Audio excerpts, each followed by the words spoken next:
Hi everyone, this week's video is going to be a blast.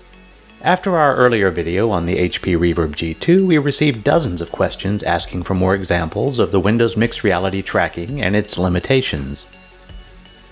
And just as I began to work out how to demonstrate the range, a representative from Kluge Interactive, makers of one of my all-time favorite VR titles, Synthwave, reached out with review keys for their new Synthwave Essentials Volume 2 featuring Muse DLC.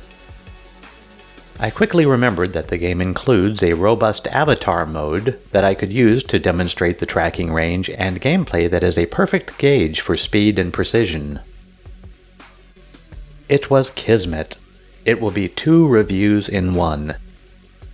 Even better, Kluge generously provided 3 Steam keys for Synthwave VR to pass out to VR players on this channel. So stay tuned to find out how to enter for a chance to win one. Without further ado, let's get tracking.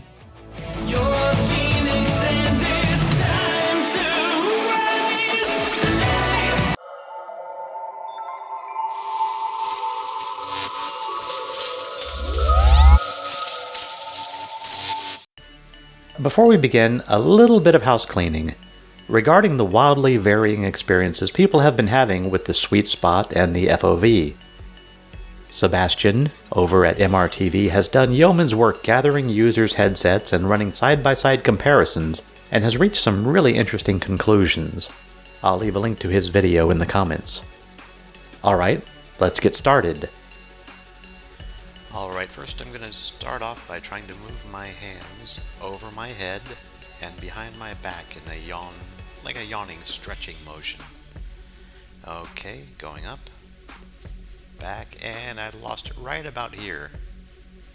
Swinging around to the front, you can see I've lost track a second time, and now it comes back just right in front of my chest. Let's do it again, going back, stretching.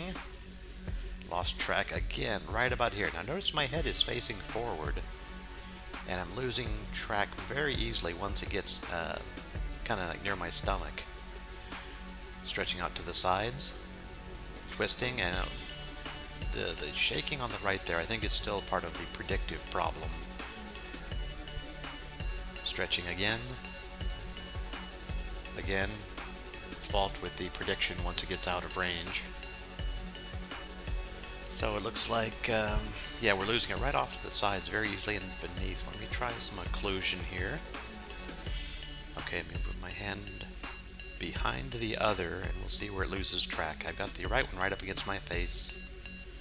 That worked pretty well, but you can see the right hand is also causing issues. Being that close to the camera, it looks like it's going to have problem tracking. Ah, there, I just popped it. So I think we can safely say that when the right is right up against the camera, it's going to lose track and it can easily occlude the left one. I can replicate this with the left hand here. You can see when it's pushed right up against you, it's going to lose track because obviously the front 2 cameras can't see the light ring around the top of the controller, loses track. And Microsoft, they do their best to try to predict, but it looks like they're not succeeding very well. And this is one of my favorite tracking tests right here. In Synthwave, you're actually able to select the menu items just by pointing the controller from any place.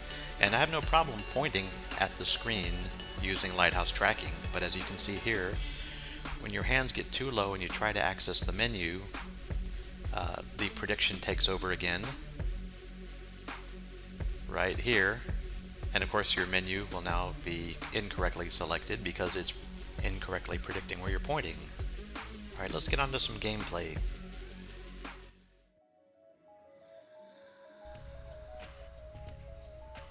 Now unfortunately I've had to re-record some of this audio here and some of this voiceover because YouTube was not very happy with the first uploaded version.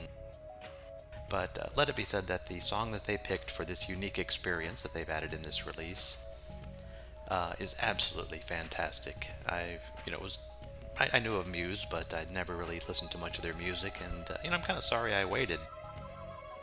The song Algorithm is an absolutely fantastic song, and the experience that they've made to go along with it, it melds together into an intricate art dance.